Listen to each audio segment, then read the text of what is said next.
Hey, what is going on, you guys? It is Mr. No Sleep here from Old School RuneScape, and today I'm going to be testing my luck at 5 different bosses. The goal for this one is to obtain any rare item and make as much profit as possible. We're going to be killing the Whisperer, Zulrah, Vorkath, Dagannoth Kings, and Spindle. And if we don't happen to get any luck at those 5 bosses, we will be going to TOA and spending some time there at the end of the video. I am going to be spending 2 hours at each boss, and first up we have the Whisperer, my favorite boss of all time. This boss has made me over 800 mil, so although I've had a lot of luck here in the past, I hope to have luck here today. One thing different about this kill compared to most of my other kills is that I didn't have a volatile Nightmare Staff. I was just going with the Theroman Scepter, which I do like. It doesn't seem to be as powerful as the volatile, but nevertheless it does hit pretty accurately when I use the spec. And besides that, I was just using the Sang Staff along with Ancestral, and I still haven't sold my Venator Bow since I last killed the Whisperer, so I brought him as well. It's about 36 mil right now, and I think it was about 53 mil back when I did this boss for the first time. So it has gone down in price, but it's very helpful for one of the phases of killing the Whisperer. It would be really nice to get luck at the very beginning of the video so that we can just kind of keep stacking on to it, but either way, if we do happen to get some luck at the Whisperer, we'll be walking away with about 72 mil. That's how much the Bellator ring is right now, and although that's half the price it was about 3 months ago, it's still a lot of money. You know, it's pretty stable around there, so I'll happily take it, and I would say that's the main goal for the Whisperer, since we already have the pet and pretty much the whole set of Virtus as well in the collection log. Unfortunately, I did take a little bit of damage this kill, so it wasn't a perfect kill, but the big majority of all of these Whisperer kills were perfect because it's one of the bosses I'm actually better at compared to the other Desert Treasure 2 bosses. For our very first kill, I did receive 466 death runes. Well, before we continue with the Whisperer, we do have some words from our sponsor, Raid Shadow Legends. Also known as the hit mobile hero collection RPG, played by over 80 million players across the world. It's completely free to play with amazing graphics and over 800 completely unique champions to collect from different factions. I'm sure you guys have heard of the game Kiss, Marry, Kill. Well, let's play that with these champions here. So first off, let's go with Marry. I think we have to marry Herndig here. With a hammer like that, you know, how can you not? As it goes for who I'm gonna kill, I say I'll probably kill Gorgorob. He's scary looking and he's not really pleasant to be around. As it goes for the kiss, I guess I'll go with Raglan. You know, the helmet might get in the way, but that's alright. I just love that cloak. And along with these champions, Raid has a load of amazing other champions, and its latest addition is truly awesome. Armed with her trademark sword, whip, and chakram, iconic 90s warrior Xena, warrior princess, is joining Raid. She's got incredible skills that show off her fighting ability, letting her ignore her enemy's defenses and deal massive damage depending on how many buffs they've got. You can recruit this legendary warrior to your collection through the brand new Champion Pass feature. Just like the Forge Pass, there's a basic version and an elite version with a guaranteed Xena the Warrior Princess being the final reward of the Elite Champion Pass. You can also summon her by using Ancient Shards or Sacred Shards during the special summon boosts every week between November 10th and January 19th, 2024. So what are you waiting for? Go check out Xena, Warrior Princess, in-game right now. And a special thanks to Universal Studios Licensing. With all of this exciting stuff, and of course much more coming to Raid, if you haven't started playing yet, then what are you waiting for? Click my link in the description or scan my QR code, and you will receive some insane bonuses available only via my link. We are talking an epic champion Drake from the Lizardman faction, and other useful things, energy refills, skill tome, XP booster. Once you're in and crushing your enemies, come find me under the name Mr. No Sleep, and if you're fast enough, you can join my clan. Just hit the link in the description, and I'll see you on the battlefield. Well, that was a different sponsor than most, you know. Okay, well, moving on from that, let's keep on killing the Whisperer. As you can see, we're getting like 3-minute kills here, personal best of 2 minutes and 43 seconds. Lovely drop on the floor there, 63 Runite ore, 700k from that. And other than the Rune ore, I would say the battle staves, this one being 852k, would be the best normal drops you can get here. I would consider the Awakener orb a normal / rare drop. It is somewhat common, but the price of it is still about 1.5 mil. So we do have some potential to make some pretty good profit per hour here at the Whisperer. So despite not getting rares, we'll definitely be making some money today, but I still want the rares. And here we are 1 hour into the grind, 2.2 mil profit so far, which is really not too bad considering we haven't gotten an Awakener's orb yet. but now we just did, so that'll be extra profit for the next hour. 1.5 mil from that, I will happily take it, and following that we got 700 death runes, and then yet again another Awakener's Orb. So this second hour is looking much better than the first, and in total 2 hours time I did manage to kill 32 of the Whisperer. It was a really good experience. Unfortunately no rares from our first boss, but we did get 2 Awakener Orbs, and with the overall loot being price checked, I'll go ahead and round up to 6 million GP. After the cost of supplies, I would say roughly 5.2 mil profit. So we didn't get lucky at the Whisperer, but that's great GP per hour. So let's go ahead and move on to the second boss of the video, none other than Zulrah. And with the teleports being 22k GP each right now, you can bet your life that I'll be using the fairy ring for these kills just to save money and maximize profit. I did forget my saturated heart for the first kill, but I did get it the second kill. And other than that, I was using Vengeance along with Ancestral and Staff with the full crystal setup. Theremin Scepter as well for the special attack if you feel like bringing it, but to me it doesn't really seem necessary. And overall this was a lot of fun. The last time I was at Zulrah was the ending in Zero series when I did go ahead and reach 7,300 kill count, so this will be 1 KC after that now. And if you're curious about that series, whatever happened to it, I will be going back to it eventually. I'm just not focusing on my high score page right now. It's kind of a mess if you've looked at it recently, but either way, speaking of a mess, we did get 67 nature runes. I think that's rarer than a unique here, so I would love to see any unique, Magic Fang, Serpentine, anything like that. And while I'm hunting these uniques, or rares if you want to call it that, I did get a new personal best of 59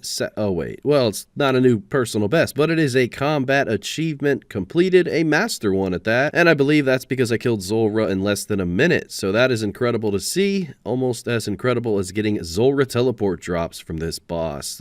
Really crazy to see them at 22k each right now. Following that though, unfortunately, 150 steel arrows, which wraps up our first unlucky hour. 29 kills though total, and I've made 2.3 mil so far, which following that, I did get an elite clue scroll, so we do have some extra profit potential at the end of the 2 hours from that. Hopefully get something from it. And 38 kills in, there's our first rare, the Magic Fang. 2.3 mil, 1 minute and 16 second kill. Not too bad at all. Wanted to drop it again on the ground because I instantly picked it up. Doesn't make for a good moment if you instantly pick it up, but yeah, it's really nice to see some extra profit. This means that we're already up to 4.6 mil, and who knows what we're going to get from that elite clue. I don't know if you guys have seen the price of third age these days, but wow. Well, we have a new personal best of 51 seconds. That's awesome, and it's actually a new personal best this time. So yeah, it's a Grandmaster combat task completed, and the KC just continues to rise. I would say out of all the bosses, Zulrah would probably be my second favorite, although these drops have got to stop. Adamant Javelins, that is extremely rare. With that being said, 2 hours of Zulrah has been completed, 60 kills overall, and looks like the loot comes out to be, rounded up, 5 mil. We have 300k and other items that I couldn't fit in the inventory, so 5 mil just in normal drops, and of course we can't forget about that Magic Fang, another 2.3 mil, so a total of 7.3 mil from 2 hours of Zulrah. It would have been nice to get another rare, but I can't complain. Overall, I spent 300k in supplies, so we're walking away with, 3.5 mil an hour. That's not too bad. Let's go ahead and open up this elite clue now to see a Royal Gown Top, 323k. I think that's somewhat rare, but it's not on the mega third age scale or anything, so that's just 323k extra. Well, ladies and gentlemen, let's go ahead and move on to our third boss of the video, none other than Vorkath. Going with a Dragon Hunter crossbow setup with the Ruby Dragon Bolts enchanted for the first half and the Diamond Bolts enchanted for the second half. This is also the first time that I'm using full Missouri here instead of Elite Void. I don't really know the difference in Elite Void versus Missouri. I will say that Praying Mage here with this setup, I was taking a lot of damage from the range hit, and no, unfortunately I don't Wook's Walk, and I've also never meleeed Vorkath before. It's just something that I haven't looked into. I've always been a ranger here, and how can you not use range when you're 7 mil XP away from 200 mil after all? But the same goes for Alchemical Hydra. I've only used range there instead of the lance method, so let me know what you guys think about that below. Maybe I should look into it. Probably save me some money on ammunition for sure. Well, there's our first kill starting at 1801. Not the best drop. drop. That was actually probably one of the worst drops you can get here, but despite that, the normal drop table is incredibly profitable. What I love about Vorkath is you really don't have to rely too much on getting a rare drop to make insane money here, so it'd be really nice to get the Visage. I am missing that from my collection log, and you really never know where your luck may lie, depending on what monster you're killing, of course, so I don't know. I really hope to get it here. And there's a Dragon Fruit Tree Seed, 170k for that, definitely an uncommon drop, and I do, of course, pick up all the blue D-Hide. Don't want to miss out on any of the profit. I know some people don't, and some people also bring high alks here to extend their trip, but I don't know, I just kind of stick with the normal method, and my food cost is pretty low since I just use sharks. I average about 23 kills an hour. That was the result of our very first hour, and just in drops, I did make a total of 3.2 mil, and that's with no Dragon Plate Legs or Dragon Plate Skirt drops. So Vorkath, 100% still one of the most profitable bosses in the game. Of course, they have come out with a lot of wilderness bosses recently that are profitable, but this is safe, so there's something to keep in mind. Well, if you're like me and you haven't been to Vorkath in a while, look at that weird looking blue dragon hide. Turns out that's a scaly blue dragon hide, and you do get scales from it, so that's about it. I think you have to use a knife or a chisel on it, and you do receive scales, so it's one way of making that drop a little bit more unique. But speaking of uniques, I did receive 2 Dragon Plate oh wait, just one. Yeah, no, not 2, just 1. 160k though, nevertheless. And as you can see, I am definitely using a lot of ammunition here. Our ruby bolts are 860, so I've already used 140 of those. And since they are dragon tiered, that will cut into the profit, but you guys have already seen the potential here. We should be making plenty of money either way. Unfortunately, no rares from these 2 hours, but 46 kills overall and 5.7 mil in normal drops. Plus, I did have 300k in the bank that I couldn't fit in the inventory. So it's about 6 million GP made in 2 hours time, 700k spent on supplies, so 5.4 mil profit. Well, I didn't get a rare at Vorkath, but maybe I'll get one at Dagannoth Kings, and if I happen to be lucky enough, the Dagannoth Supreme, the first one I'm killing on screen here to start my rotation of 3, does happen to drop the Archer's Ring, which is 3.5 mil, and after I kill the Dagannoth Supreme, I move on to Rex simply by keeping him frozen the whole time, and he does drop the Berserker Ring, which is 3.2 mil. Finally, we have Dagannoth Prime, my least favorite, although he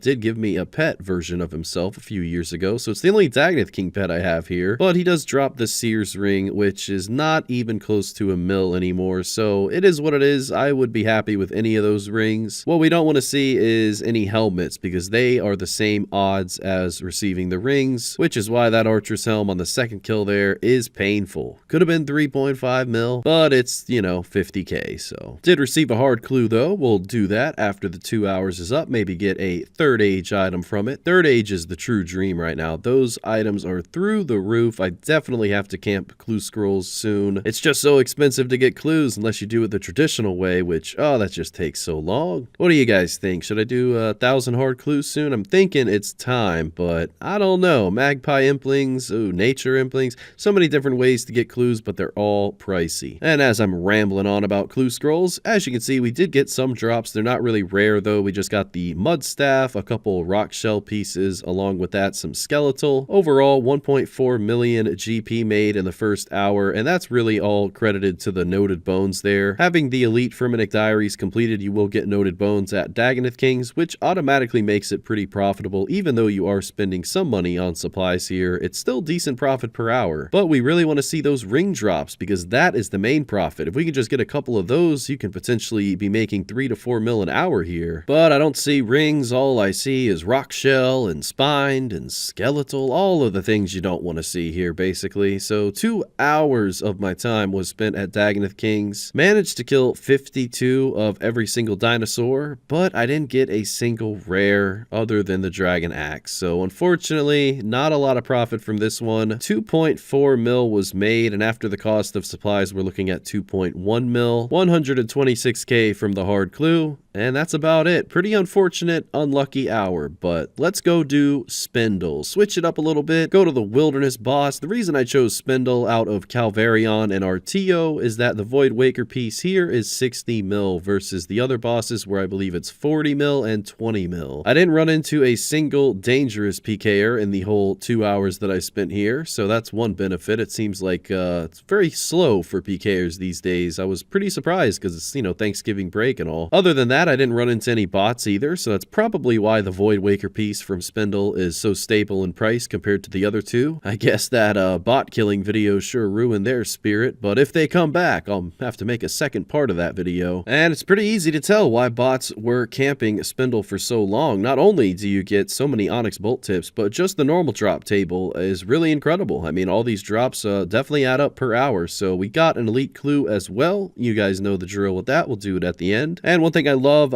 since I last killed Spindle is that they do have strange fruit drops, so anytime you are slacking a little bit of energy, you can just quickly fill up by eating those strange fruits and of course sipping on those stamina potions. You do get 35 Onyx bolt tips pretty regularly here, at least every 10 kills, so that's an extra 300k automatically. And if you're unlucky enough to not get the Void Waker, you can still get dragon pickaxes, which are I think 2 mil or maybe a little bit less than that, so that'll add on to your hourly profit as well. Using the method like this compared to the very slow kills on my Iron Man, I was able to actually get 51 kills an hour, and it did net me 2 million GP in drops. So yeah, Ursine Chain Mace with the Mutagen and Fire Cape combination is incredible compared to using a Dragon Mace with no strength bonus. Really love this setup, and I really would wish to get the pet here as it goes for all the rares that are possible, because I've killed Venenatis 3,800 times and Spindle 1,200 times. So that's 6,000 opportunities to get the pet, and I still haven't gotten it. So that would be the #1 goal for this boss, but I'll take a Void Waker to be just as happy, honestly, because that is a lot of profit, and we're definitely in need of rares. Haven't had a whole lot of luck this video so far. And with the 2 hours being completed at Spindle, it looks like the bad luck continues. So we'll go ahead and grab that Elite Clue Scroll Casket, and overall I did 104 kills in 2 hours. Overall loot coming out to be 4.2 mil. Not too much was spent as it goes for the cost of supplies, so I'll just deduct that 4.2 down to 4 mil profit. Not bad. And from the elite clue, 134k, 464 elites overall. Well, it looks like I didn't really have a whole lot of luck at these 5 bosses other than the Magic Fang. That was about it. Hopefully all of my luck now will be saved for these backup TOA runs. I am definitely due for a second purple, looking at the kill count and doing 215 so much. From our first raid, not a whole lot. Yeah, it's about 80k or so. And following that, we did complete our second one. This was a pretty good experience for me. I really love TOA. I did get about 200k from our second loot. This was a long day though, 12 hours of gaming on this day, but a lot of profit is still going to be made. Just need to see that purple. Third chest, we get the runes. Pretty decent result from that. We did get a lot of soul runes, 1,096 of them to be exact, but that means we only have 1 TOA remaining. Luckily no deaths. I actually did these 4 pretty successfully, under 35 minutes per raid. And the real question is, will I be lucky? This is the very end of the video. Whole lot of nothing today, and yeah, it looks like we are ending like we started. 4 TOA completed, 600k made, 400k profit. Really only had luck at Zulrah and a little bit of luck at the Whisperer, but 12 hours was game today. I made 25 mil profit. It's not the worst thing in the world, and it's just an unlucky day. Maybe we'll have some better luck next time. Overall, there is the notepad document on screen there covering all of the loot, all of the profit, and all the kills. So yeah, the highlight definitely would be Zulrah for this one, and it does make me want to go back to Zulrah, finish up that collection log with the last mutagen. But besides that, there's the Runelight loot tracker. I had a lot of fun today. I didn't really feel like camping one specific thing. I just wanted to kill the day doing some things that I enjoyed, and I really just chose some of my favorite bosses. They didn't favorite me too much, but as it goes for them, I did get a little bit of KC and some decent profit overall. A lot of my money right now is invested actually in a certain investment that I can't tell you guys about, but it will be turned into a video as soon as I decide to sell it off. So I'm a little nervous about that, not gonna lie, but other than that, thank you guys for watching the video today. A big thank you to the channel members, with a special shout out to Angelzblood, DeceptionZ, xXzoticx, and Necro Fear. You guys are incredible, and if you want to support the channel further, feel free to download the link in the description below with Raid. It helps out the channel a lot, and until next time guys, Mr. No Sleep out.